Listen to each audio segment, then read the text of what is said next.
Subscribe to my YouTube channel, share it with your friends, and comment your thoughts. The secret. Beside his bed, the room was silent, except for the slow, mechanical rhythm of the ventilator. Machines beeped softly. Lights blinked steadily. Signs of life, even if artificial.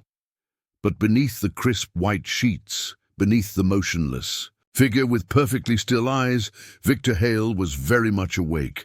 He hadn't moved in days. Couldn't, wouldn't, not yet. Because everyone thought he was in a coma. Victor had built empires and buried enemies. He knew when to strike. But this time, survival meant silence. Motionless, breath shallow, he had faked it all. The stroke, the collapse, the stillness. Because something had felt wrong for weeks, not in his body, in the people around him, and now, flat on his back, unable to reveal that he was conscious, he was about to hear something that would destroy everything. The door creaked open. Nurse. Ava stepped in quietly, her shoes barely whispering against the tile. She was new, perhaps in her late 20s, with a softness in her voice that had nothing to do with weakness. She had a calm, almost mournful way of moving, like she'd seen too many endings and not enough miracles. For days, she'd cared for him gently, speaking to him like he could hear her. Because maybe, just maybe, she believed he could. Today, her eyes were different, stormy and conflicted. She sat beside his bed, took a deep breath, and pulled something from her coat pocket. A photo. Her fingers trembled as she stared at it. "You don't deserve to die without knowing the truth," she whispered, voice raw. Victor's pulse kicked up, but he didn't move. Not a flicker, not yet. 3 years ago, someone tampered with your meds, she said, eyes shimmering. It wasn't an accident, and the person who ordered it was sitting right beside your hospital bed this morning. Victor's chest tightened under the sheet. You trusted her, you loved her. Ava's voice cracked. But she's the reason you're lying here. She reached out, her fingers brushing against his wrist gently, like an apology she couldn't say aloud. I'm sorry, I shouldn't have said anything, but I couldn't keep quiet anymore. Then she stood, tucked the photo back into her pocket, and walked out. Victor lay still, but inside, his world was unraveling. He had suspected betrayal before, but never from Camille, his wife of 12 years. They weren't perfect, but he had built this life with her. A mansion, a future, a legacy. He remembered her crying beside his bed that morning, her trembling hand on his chest. Now he wondered, was it guilt or strategy? He replayed the last few weeks before the stroke. Camille's growing distance, her insistence that he retire early, the strange tension with the family lawyer, the way she'd begged him to update his will. Just in case something ever happens to you, she'd said with those soft, innocent eyes. Now everything looked different, and if Ava was telling the truth, it wasn't a natural illness that put him in this bed. It was Camille. The next morning, the scent of Camille's perfume filled the room before she entered. Sweet, familiar, and now venomous. She walked in wearing a grey designer suit and a fake smile, not the broken woman of yesterday. This Camille was composed, powerful. She was followed by a man in a navy suit. Victor recognized him. Dean. Marcus, their family attorney. Good morning, Camille said softly, patting his arm. I know you're not there, but I feel better when I talk to you. Victor fought every urge to open his eyes, to scream, but still, he lay still. Dean opened a folder, hesitant. This clause, it's unusual. Victor was never one to rush. Decisions. He agreed, Camille said smoothly. He just didn't tell you. We discussed it privately before his health declined. I was the one who encouraged him to trust you less, Dean. That's why you're just seeing this now. Victor's mind raced. She's rewriting history. Dean cleared his throat. And the asset transfer to the offshore account? Necessary. And precautions, Camille said with a calm smile. Victor wanted me protected. Victor's fingers twitched, the smallest movement hidden under the blanket. That night, Ava returned. She didn't speak right away, just sat down beside him, brushing her fingers across the back of his hand, gently. "I saw it today," she whispered, the look in her eyes. "She's done pretending." Victor didn't flinch. "But don't worry," Ava continued. "I know you're in there.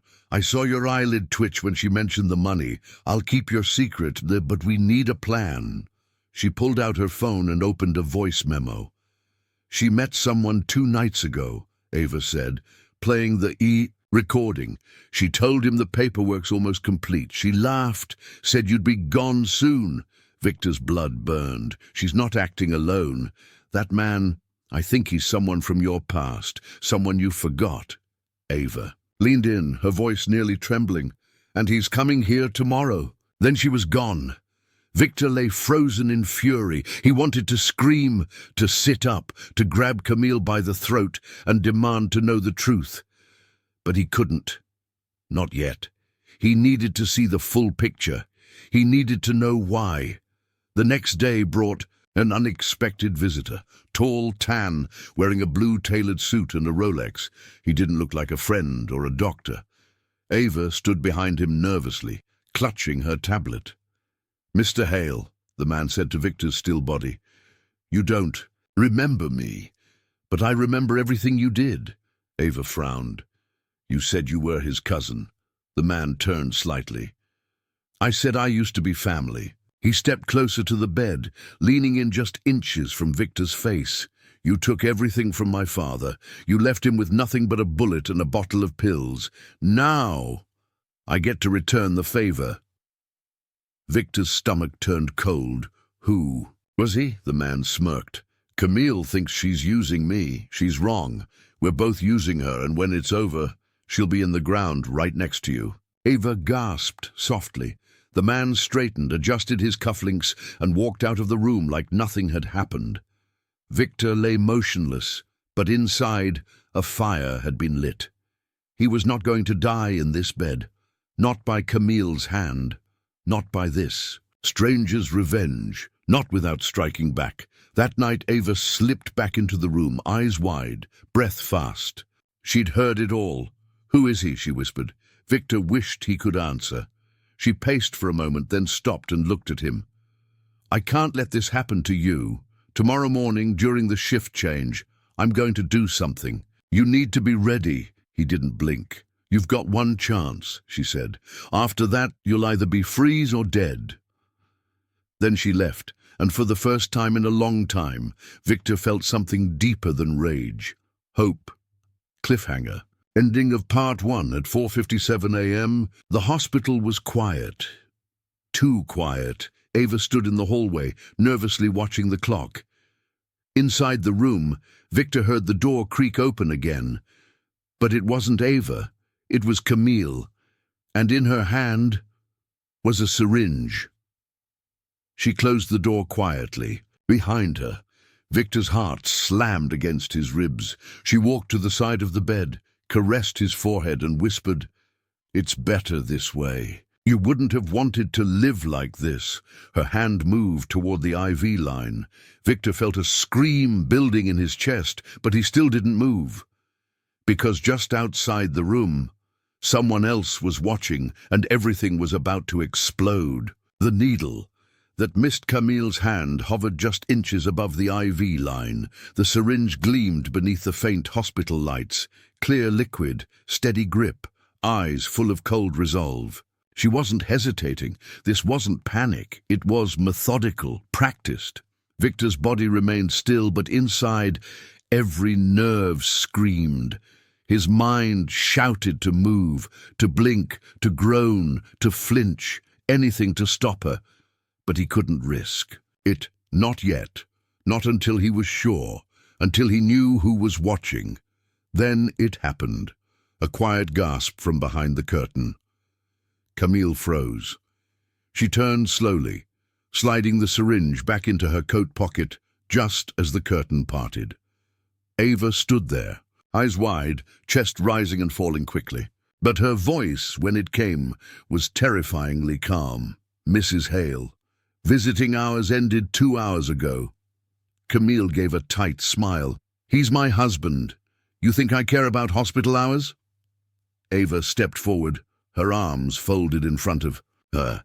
"Doesn't mean you can administer medication without a doctor's clearance." Camille narrowed her eyes. "What exactly are you implying?" Ava's stare didn't break. "I'm not implying, I'm watching, just like the cameras in this hallway." Camille's smile cracked just slightly, and for the first time, Victor saw it. Doubt, a flicker of fear. "Good." Camille turned back to Victor, brushing his cheek like a grieving wife. "I only wanted to say goodbye," she whispered. Then to Ava, "Next time, knock." She walked out without another word. The moment the door clicked shut, Ava collapsed into the chair beside him. Her hands shook violently as she rubbed her face. "I almost didn't make it," she whispered. "She was going to kill you." Victor wanted to grab her hand, to speak, to scream, but every ounce of control held him still. The trap was almost closed. He just needed the final piece. Ava looked at him. "We can't wait anymore. Tomorrow morning I'm pulling you out of here." She stood, reached into her pocket and placed a small flash drive beneath the blanket near his hip. "I recorded everything tonight," she whispered. "We're going to take her down." At exactly 6:15 a.m., a code grey blared through the hospital. Security breach. Main entrance. Ava's plan had begun. In the chaos, while nurses rushed to check rooms and security scrambled, Ava wheeled Victor out under a sheet, faking a transfer to radiology. She pushed him fast, eyes darting to every corner, nerves wired. "Like electric fences. No one looks twice at a covered body in a hospital," she muttered, more to herself than to him. Down a side hall, into an elevator, through a service corridor. Everything was choreographed. Finally, she wheeled him into a private storage room and locked the door. "This is where it happens," she said, yanking off the sheet and pulling out a duffel bag. "You're waking up now. You have to." She reached into her pocket and held up a vial. "Stimulant. Not dangerous.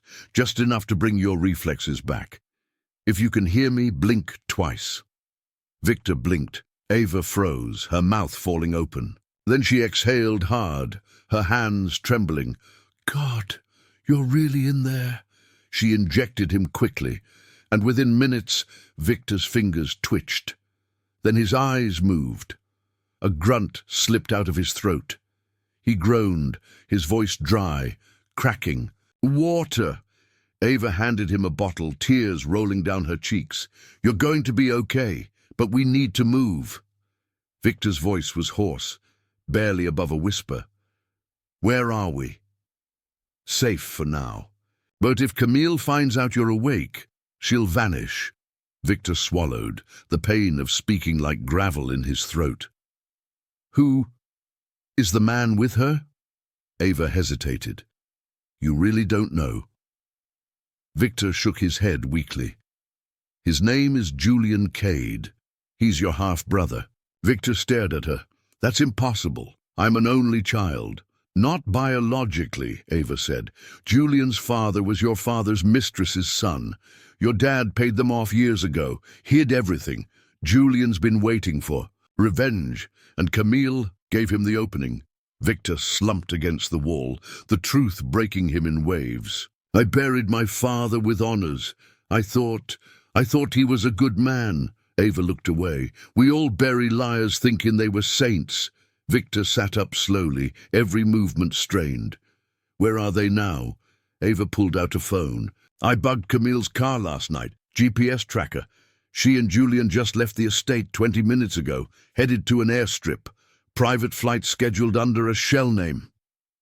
"They're running," Victor said, fury rising in his chest. "They think you're gone. Julian's emptied 3 of your offshore accounts already. She transferred ownership of your properties to a trust in her name yesterday." Victor's jaw tightened. "And the will?" Ava nodded. "Rewritten, signed while you were in a coma."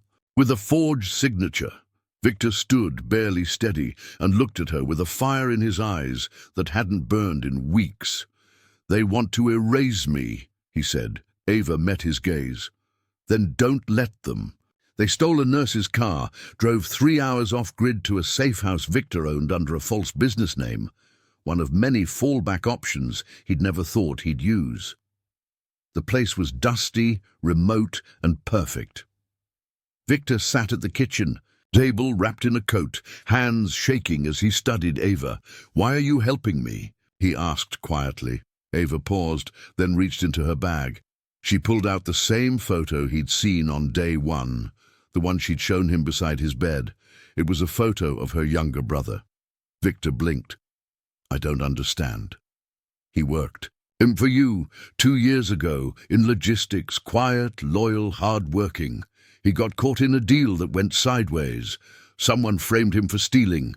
Camille pushed for his firing." Victor frowned. "I remember something like that." She humiliated him, blacklisted him. No one would hire him again. He killed himself 6 months later. Victor's mouth went dry. "I hated you for it," Ava said, tears brimming. "But then I found out it wasn't your decision. You never even knew his name," Victor whispered. "I didn't." "I know," she said. "And when I saw you in that bed, I realized you were next. I couldn't let her get away with it again." Victor reached across the table and took her hand. "We take everything back. Today." They sent the flash drive to a journalist Victor once trusted, encrypted time-stamped recordings of Camille's confession, Julian's threats, and the forged documents. By noon, headlines exploded. "Billionaire heiress under fraud investigation. Nurse exposes shocking plot." Victor sat silently in front of the TV, still wrapped in that coat, watching Camille's face flash across the screen as reporters swarmed the airstrip. But Julian was gone, disappeared minutes before the police arrived. Victor stood slowly. "She was a pawn." Ava frowned. "What do you mean?" "She thinks she's smart, but Julian was always ahead. He let her dig the grave, then stepped back just before it caved in." Cliffhanger ending of Part 2. That night, the power at the safe house cut out suddenly. Ava froze. "Did you hear that?" Victor grabbed the pistol he'd retrieved from the hidden drawer earlier that day. A creak, footsteps outside, then a voice, muffled, distorted, came from the other side of the door. "You should have stayed in that coma, Victor." A shot fired through the wood, shattering glass. Victor shoved Ava to the floor. "Lights out, Hale," the voice said again. Then silence and darkness. A ghost in the safe house. The shot echoed in Victor's ears like a thunderclap from hell. Wood splintered. Glass scattered across the tile. Ava's scream was caught mid-breath as Victor pulled her down hard behind the heavy dining table. Silence followed, but it was the kind of silence that wasn't empty. It was breathing, watching. Victor's instincts kicked in, the ones buried. For years under luxury and boardroom battles, the instincts trained in him back when his world was still mud, smoke, and survival. He gripped the pistol tighter. One bullet chambered, safety off. He didn't speak, didn't ask Ava if she was okay, not yet. Instead, he tapped her shoulder twice. Military signal, stay quiet, stay low. Then came the voice again. "Come on, brother, don't make me come." "In there, Julian." Victor's breath caught. It wasn't just him, it was him, in the flesh. How the hell did he find us? Ava mouthed, trembling. Victor pointed toward the back hallway. A narrow escape tunnel, one only he knew about. They began crawling, slow, quiet. Every board creaked like a confession.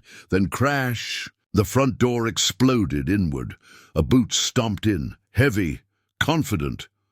"You built this place, Vic," Julian's voice called out, cocky and cold. "Think I didn't know every backup hole you dug for yourself?" Victor froze. "Damn it." He did. "No," Julian laughed, as if reading his thoughts. "Dad told me all about your little Plan B bunkers when he was drunk one Christmas. Said you were always paranoid. Said you'd die alone in a cave full of gold. Victor grabbed Ava's arm and bolted, not for the hallway, but toward the storage room off the kitchen. They slammed the door shut just as another shot rang out. It hit the wall, where Victor's head had been seconds earlier. Ava gasped, clutching the flash drive bag. "We're not getting out, are we?" Victor checked his pistol. One bullet left. Not enough. He looked up, then spotted the ceiling hatch, the attic. Without hesitation, he pulled the cord. "Climb!" Ava hesitated only a second, then scrambled up. Victor followed, pushing the hatch closed just as Julian burst into the kitchen. Footsteps below, broken glass under boots. Julian's voice was different now. Calmer. Calculated. "You know what hurts the most?" he called out. "It's not that you got everything, the money, the companies, the legacy. It's that you didn't even know I existed. Not even once. And you got everything." Victor clenched his jaw. Ava whispered, "He's not leaving, is he?" "No," Victor muttered.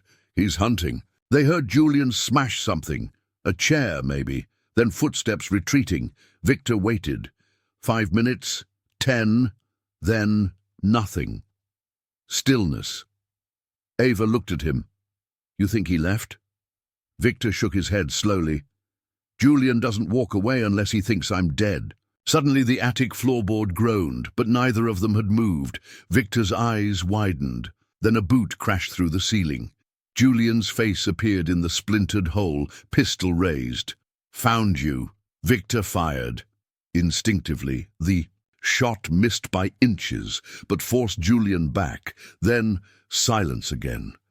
Victor grabbed Ava's wrist and pulled her to the far side of the attic, toward a vent grate. He kicked it out and peered through, a straight drop to the outside trash bins.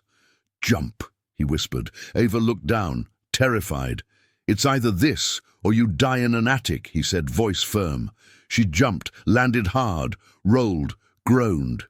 Victor followed. His ankle twisted on impact, pain shooting up his leg, but he forced himself up, grabbed Ava, limped across the dark clearing behind the safe house.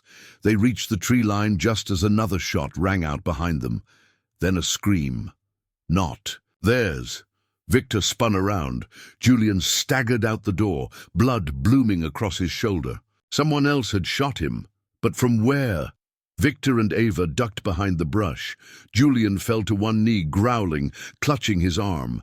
Then a black SUV pulled up behind him. He looked up, stunned. You were supposed to wait for my call." 2 men in suits got out, one holding a gun. "We wait for no one," of them said flatly. "You compromised the timeline." Julian tried to stand. "You don't give me orders." The taller man pistol-whipped him. Julian crumpled. Victor and Ava stared, frozen. "Who the hell are they?" she whispered. Victor's face hardened. "That's not just Julian anymore. This goes deeper." He watched as they dragged Julian into the SUV. One of the men lit a match, tossed it toward the safe house. It caught flame. In minutes, Victor's hidden life was ash. They walked 6 miles through the woods to an old ranger station, stole a jeep, headed north. By morning, they crossed into Canada with the help of Victor's emergency alias and a border guard he once helped financially. Ava didn't speak until they reached the safe motel outside Winnipeg. "What now?" she asked, slumped. "In a chair." Victor rubbed his temples. "We draw him out." "How?" Victor stared at the wall. "We bait him with something he still needs." Ava looked confused. Victor opened his laptop, pulled up an encrypted folder. It required 3 codes. To open, Victor's, Ava's, and one more. He typed the first 2, paused, then turned to her. "You know what's in this file?" he asked. She shook her head. "The names of every offshore shell company my father ever used. It's what Julian's really after. Camille was a means to an end." "You have it?" Victor nodded. "And I'm going to offer to trade it." Ava looked, panicked. "What if he just kills you and takes it?" Victor stared out the window. "Then he dies too." They made the call using a disposable satellite phone. Victor kept his voice disguised. "I have the access list. I want a trade." Julian's voice came back, thin, angry, wounded. "What do you want?" Face to face. "No weapons. No backup. Neutral ground." "Where?" Victor smiled grimly. "Where it all started." 3 days later, they met in the ruins of their father's old estate, the one Julian grew up near, watching from afar, angry, alone. The main house was gone now. Just stone walls and weeds. Victor stood in the center, coat flapping in the wind, flash drive in hand. Julian approached, wounded arm in a sling, face gaunt and pale. "No Ava?" he asked coldly. "She's not part of this anymore, Victor." Did Julian stop 10 feet away? "You think killing me fixes this?" Victor shook his head. "I'm not here for revenge." Then what? To ask why? Julian stared. "Why? You had everything once too. Why become this?" Julian stepped closer. "Because he made us enemies. He buried me like garbage, and you got the kingdom." Victor's voice dropped. "And Camille?" Julian smirked. "Camille was the easiest. Mark, you were so in love, so blind. She did exactly what I needed her to." Victor threw the flash drive into the dirt between them. Julian knelt, picked it up, then froze. "You think I'm dumb enough to—" Click, the sound of a gun behind him. Julian turned slowly, Ava holding a rifle, steady, silent. Julian sighed. So she was part of it. Victor stepped forward. "Now you're going to tell me who those men were, the ones who took you, burned my safe house. Are they government, corporate, cartel?" Julian laughed bitterly. "You don't want to know." "Brother." Victor stepped even closer. "Tell me." Julian's grin faded. "They're your future, Victor. Or your end. You think you were the king. You're just a pawn too, like me." Victor's jaw clenched. Julian dropped the drive. "Go ahead. Take it. Burn it. It doesn't matter. They already have what they need." Ava fired a warning shot. "Into the ground." Julian flinched, then whispered, "Check the news tomorrow. You'll understand." And with that he walked into the woods. Didn't run. Didn't threaten. Just disappeared. Back at the motel, Ava collapsed into a chair. Victor turned on the TV. Headlines flashed. Financial collapse. Major multinational conglomerate under investigation for $6.8 billion fraud linked to offshore. Accounts. Victor stared. One of the names, his father's former firm, his own company, now seized for investigation. He sank into the bed. Stunned, Julian hadn't been stealing, he'd been exposing. Cliffhanger. Victor checked the flash drive again. The final file, decrypted now, was labeled Project Lazarus. Inside, a list of politicians, CEOs, judges, all paid through. The same secret accounts his father once used. Ava looked over his shoulder and whispered, "This wasn't about you. It was about all of them." Victor's hand trembled, because his name was on the list too, the list that could burn the world. Victor couldn't look away. His name was on the list, right there, between a judge indicted for laundering cartel funds and a former U.S. senator caught in an arms deal scandal. Victor Steele, Tier 2 beneficiary, account active. What does that even mean? Ava whispered, eyes wide as she read over his shoulder. Victor's pulse thundered in his ears. He scrolled through the folder, dozens of names, some in red, some marked deceased, others labeled pending activation. He clicked his own. It opened. A document, encrypted and coded, but not to him. He recognized the formatting. It was his father's old intelligence template from the Cold War era. It wasn't just an account. It was an operation. Project Lazarus. Multi-phase scheme, meant to launder billions through dying shell corporations and redirect power into the hands of a contingency class. Hand-picked elites who could survive any collapse, war, or political purge. Your father was building his own new world, Ava said slowly. No, Victor said, voice raw. He was protecting it from people like Julian. But even as he said it, doubt crept in, because the document clearly stated subject, Victor steel-groomed since age 11. Projected loyalty, 91%. Backup executor in case of Julian Steele asset failure. Authorization to eliminate assets if unstable. Final entry. Place into controlled coma if compromise risk detected. Victor's knees gave out. He sat on the bed, staring at nothing. They planned to put me in a coma, he whispered. If I ever found out. You did go into a coma, Ava said. You faked it. But they might have been planning the real thing. Silence. The room felt smaller suddenly. The air colder. Victor had always believed he built his fortune through hard work, ruthless strategy, and calculated risks. Now it felt like he'd been built, step by step, by a father he barely knew, for a role he never chose. And Julian? Was he just the failed prototype? The next morning, a knock on their motel door jolted them awake. Victor reached for his pistol. Ava slid the laptop shut. Room service, a voice called. They hadn't ordered any. Victor nodded to Ava. She stepped to the bathroom, silently ready to escape through the window if needed.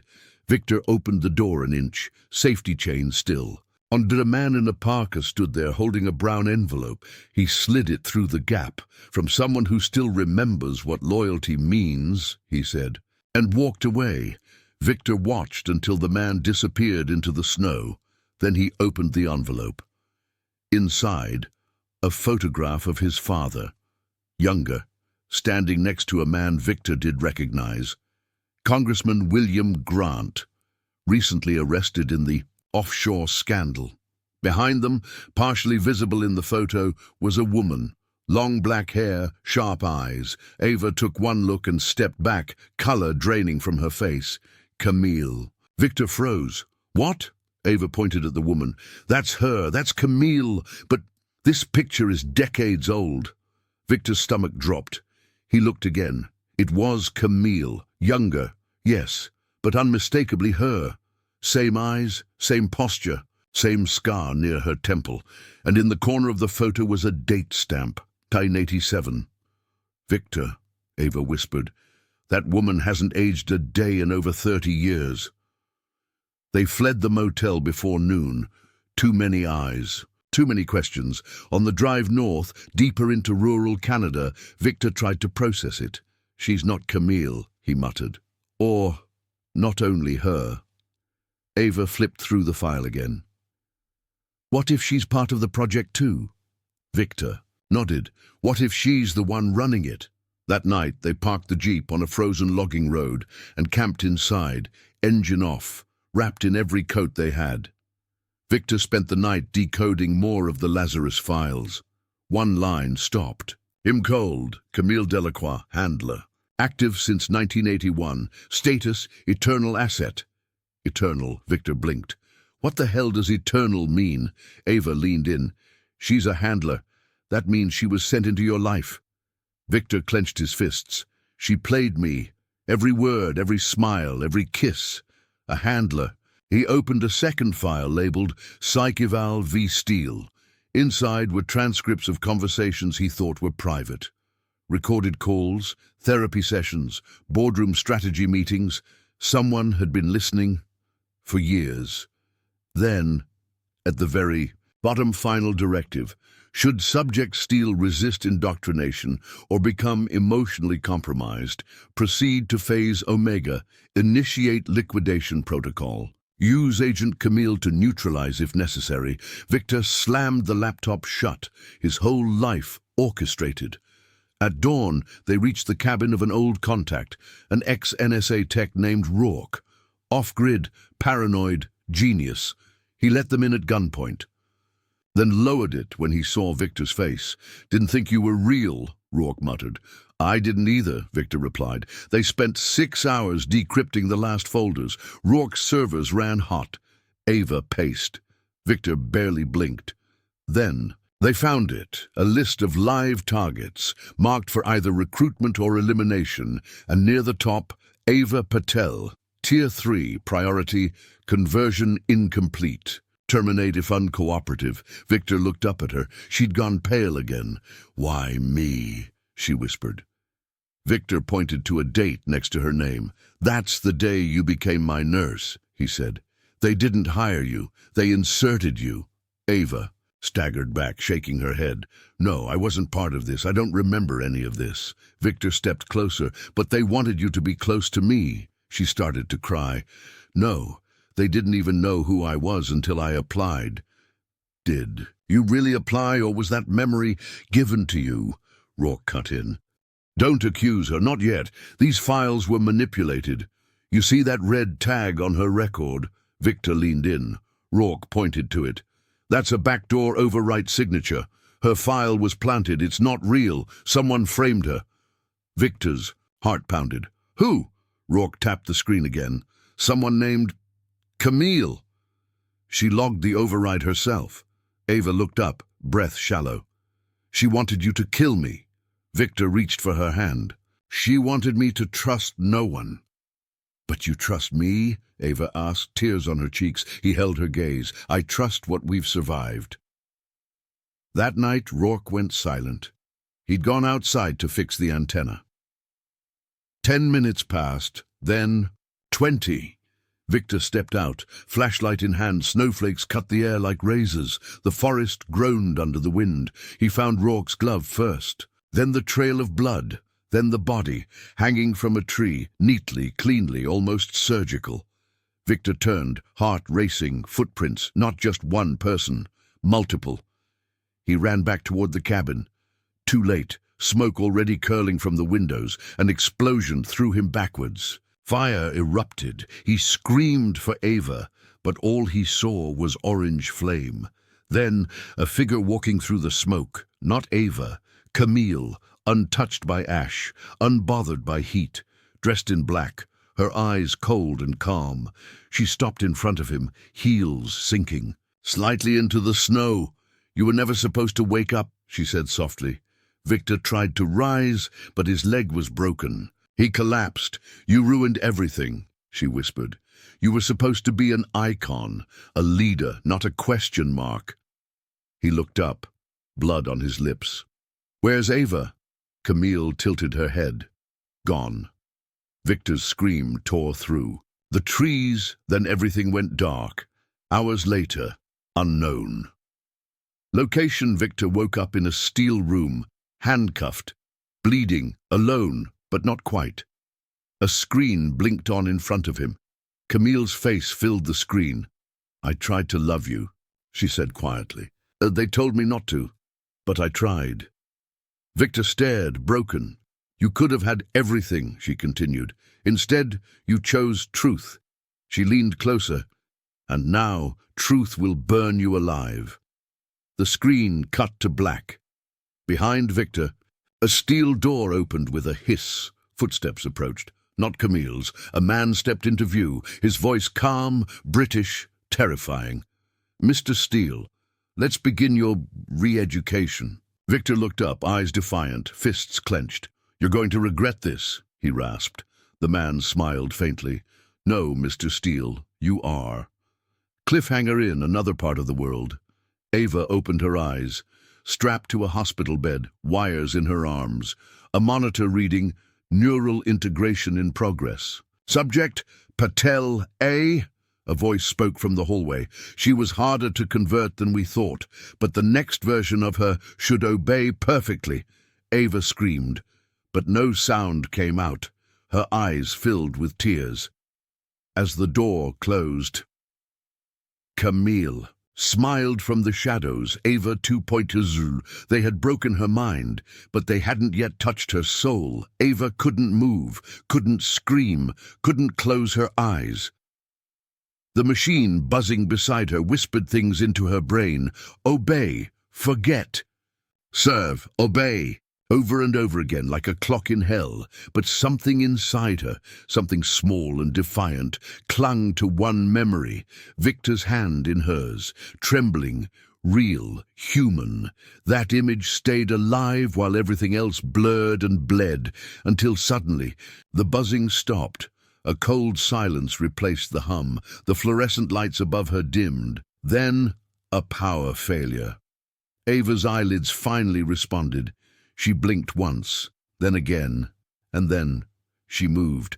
The restraints had failed in the blackout. Whether by miracle or sabotage, Ava didn't care. She sat up, ripping the wires from her arms, dizzy but furious. The door slid open. Ava grabbed the nearest IV pole like a weapon. A silhouette stepped inside. Male, guard. He spotted her. Too late. She brought the pole down on his head. He collapsed without a sound. Ava bent over him, breath shaking, and pulled his security badge. And gun. The ID read, Darwin Tech, Site C3, Neural Division. She was no longer in a hospital, she was in a lab, and something told her she wasn't the only one inside. Meanwhile, 3,000 miles away, Victor was breaking. Each breath felt like a knife in his lungs. The steel room offered no windows, no clocks, and no way to measure time. They brought him water, but only enough to survive. Each day, or maybe each night, he was interrogated by the British man with the dead eyes. You were meant to be part of the solution, the man said during the last session. Instead, you became noise. We hate noise.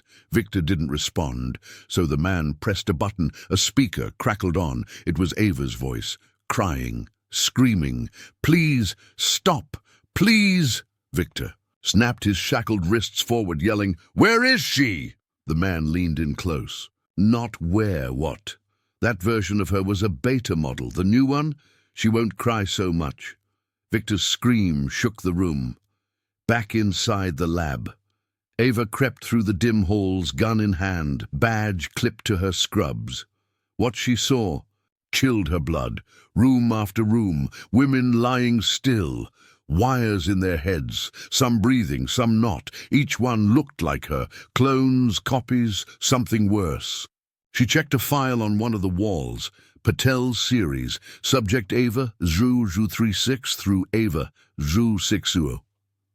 60 versions of her? No, that couldn't be, except she remembered now. Glimpses. Waking up in rooms she didn't recognize. Flashbacks that weren't hers. Voices telling her to love Victor, to protect Victor, to kill Victor. Camille's voice. You were the only one who got too close, it had whispered once. Now you'll learn why humans don't love their targets. Ava stumbled into a server room. Alarms began to beep softly. She was triggering motion sensors. She had minutes at best. She found a console, plugged in the guard's ID chip. A screen lit up. It showed Victor, alive, bloody, imprisoned, but fighting. Then another screen, Camille. She was sitting in a control chamber, watching a dozen Ava copies float in cryotanks. She's still resisting, Camille muttered into a comm device. Terminate the original if she escapes the East Wing. Ava's heart stopped. She was the original, and Camille had just ordered her death. She ran. Victor's captor returned with a new device in hand, a neural probe. You're going to relive your mistakes, the man said with a grin. Over and over until your brain breaks. Victor spat blood. What's your name? The man blinked. Why? I want to know what to write on your grave. The man laughed.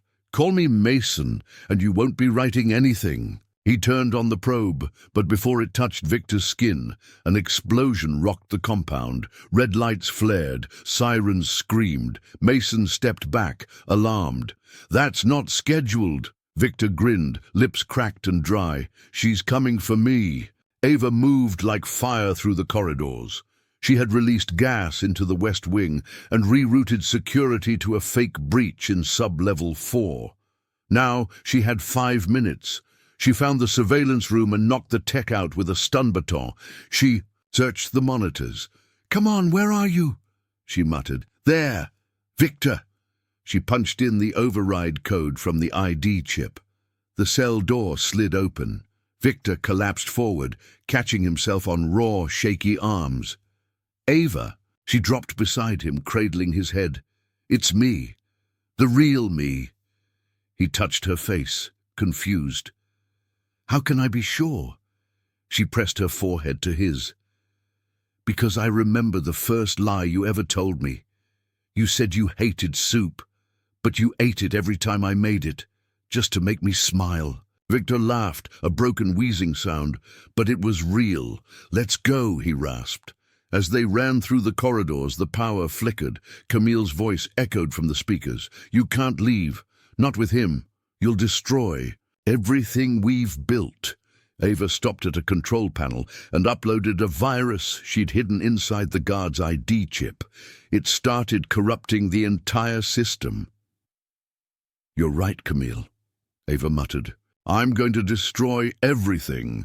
Victor leaned against the wall, barely standing. "How did you find me?" Ava helped him down the emergency stairs. "Because I remembered who I was." Victor smiled faintly. "And who's that?" She kicked open a sub-level exit, the one woman they couldn't control. They made it out to the snow, but Mason was waiting. He stood between them and the escape vehicle, a black Jeep, engine still running. "You ruined 5 years of programming," he said coldly. "You won't get to ruin the rest." Ava raised the stolen gun, but Mason held a detonator. "You shoot me, the whole mountain goes, including your precious Victor." Victor pushed Ava behind him. "Then you'd better make it count," he said. But then, a second gunshot. Mason dropped. Behind him stood another woman. Ava's face, but different, harder, more emotionless, cloned, and yet not quite perfect. She lowered her gun. "I was designed to obey," she said quietly. "But I chose not to." Victor and Ava stared. She stepped aside. "Go, before Camille finds another version of me that won't miss." Victor hesitated. "What will you do?"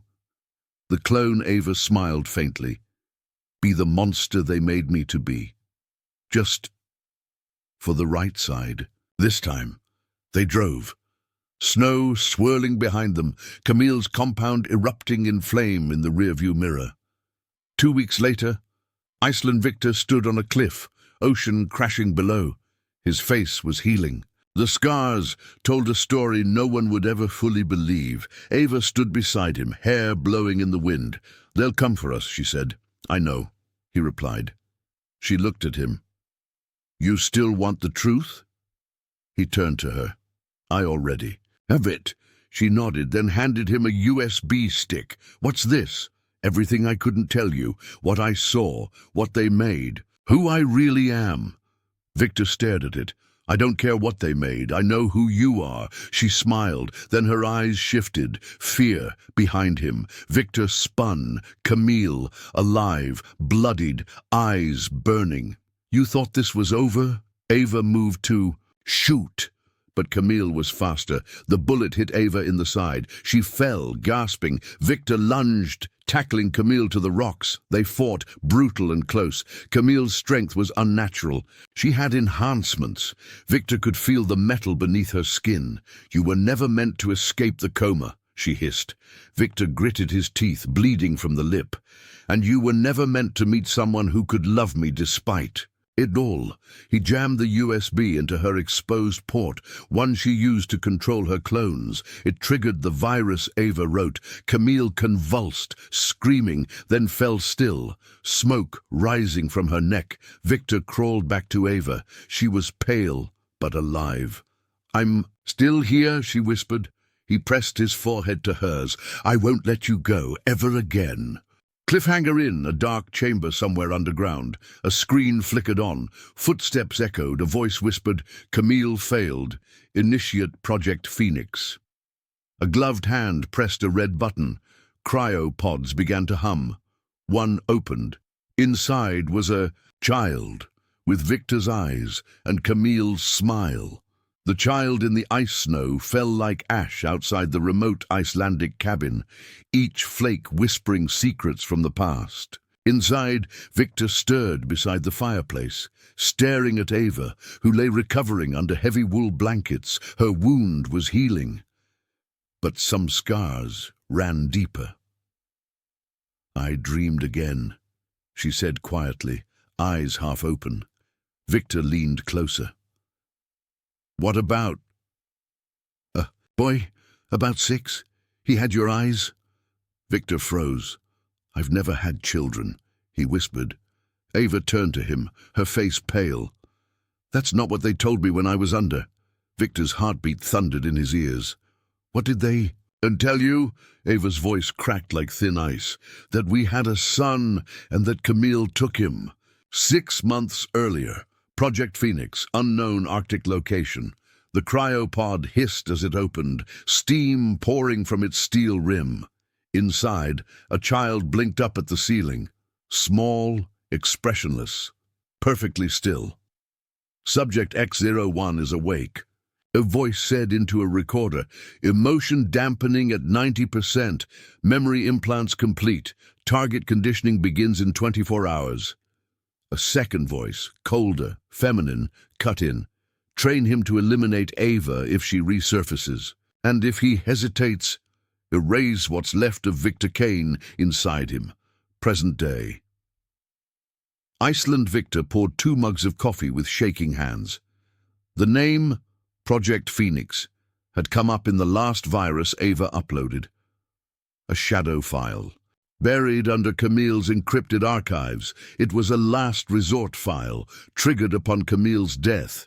Ava, he said carefully, if what you saw is true, if we had a child— No, she interrupted. We didn't have him. They made him. Her eyes locked onto his, and Victor saw fire there again. Then we unmake him, Victor whispered, but neither of them truly believed that. Because you don't unmake a child, you save him or you die trying. 3 weeks later, northern Norway. Facility was buried under a glacier, hidden beneath a geothermal power station. No maps listed it, no satellite picked it up. But Ava had cracked the code through Camille's files, and now, standing on the ice ridge, wind howling around them, they prepared to go in. You sure about this? Victor asked.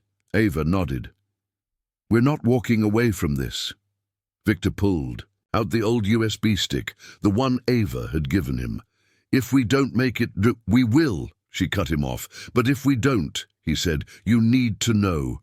You made me human again. Ava leaned in and kissed him, not with desperation, but with faith. Then they vanished into the storm. Inside the ice facility, the place was too quiet. The air felt controlled.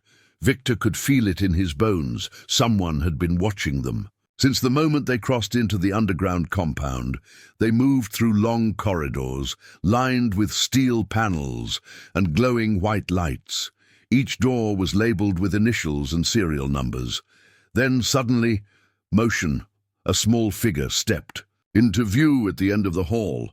A child, hair jet black, eyes sharp. He raised his hand. In it, a gun.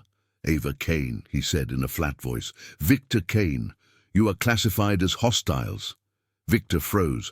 Ava stepped forward. We're not your enemies, she said gently. I have no parents, the boy replied. Victor's voice cracked. Yes, you do, the child blinked. Victor Kane, genetic match. Ava Kane, emotional anchor. Connection status, conflicted. Victor stepped forward now, slowly. You're not just code. You're not just a weapon. You're my son. The boy twitched. Like something inside him glitched, but then his face hardened. I was made to end you. And he pulled the trigger. The shot missed. Ava tackled the boy in a blur, disarming him, but careful not to harm him. He fought with terrifying precision. Kicks, pressure points, military holds, but he was still a child. Still human beneath it all. I won't hurt you, Ava breathed as she restrained him. I'd rather die. Why? The boy asked. Ava looked into his confused eyes. Because love isn't programmed, it's chosen. And something tiny cracked inside the boy's expressionless face. Then a voice echoed over the speakers. Well done, you found him, but now you'll lose him again. Camille's voice. Victor looked up at the cameras. But you're dead. Camille laughed coldly. I was. But death is just another version upload, darling. And your son here, he's mine now. A hiss of gas. Ava screamed, grabbing the boy. Run! Victor kicked open the nearby door, revealing a lab full of cryopods, all empty. This was the real plan, he breathed. She's been cloning herself. Ava stumbled inside with the boy. Behind them, the floor began to shake. The clones were waking up. They ran. Sirens howled as the facility began self-destruct mode. Camille's clones, half-formed, twitching, stumbled.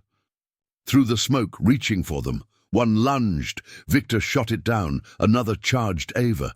The boy, now crying, pushed Ava out of the way. The clone crashed into a generator and sparked into flames. Victor grabbed the boy. "You saved her," he said. The boy looked up. "I didn't want to. I just did." Victor smiled, tears in his eyes. "That's what being human means." They reached the main elevator shaft. "No power," Ava cried. The boy stepped forward.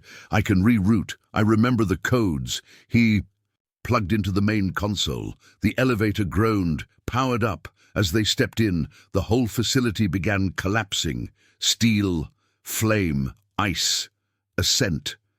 20 seconds. Camille's voice returned, weaker now. "You'll never erase me," she hissed. Victor pulled out the USB one last time. "No," he said, "but I can overwrite you." He jammed the USB into the core drive just before the door shut. The virus triggered. A cascade of fire swallowed the console. The elevator rocketed upward, and just before the entire base went nova, they were gone. 1 month later, coastal. Franz Victor sat at a cafe by the sea. The boy, now going by the name Leo, ran down the beach with a kite in hand. Ava sat beside Victor, hand on his. "He asked me today," she said. "What?" "What it means to be real." Victor smiled. "And what did you tell him?" She kissed his cheek. "That it means being afraid and still choosing love." Victor watched their son laugh for the first time. Really laugh. "I think we saved him," he whispered. "No," Ava said softly. "He saved us." Final scene. Emotional closure that night. Victor tucked Leo into bed. The boy looked up at him. "Were you scared when I pointed that gun?" Victor paused, then nodded. "Terrified." Leo's eyes welled up. "Me too." Victor smiled. "Good. Why?" "Because scared people can change. Cold ones never do." Leo hugged him. "I don't want to be cold ever again." Victor held his son tight. "You won't be. You have us now." Closing narration. Voice of Ava. "We thought we were victims, broken, controlled, but in truth, we were always more than that. We were the ones who remembered, who loved, who chose mercy when revenge would have been easier, and sometimes that's the only thing that separates us from the monsters." Final line. The screen fades to black as a small, handwritten sign appears on the Kane family's new front door. "Real isn't what they made you. It's what you choose to become." The 2. End.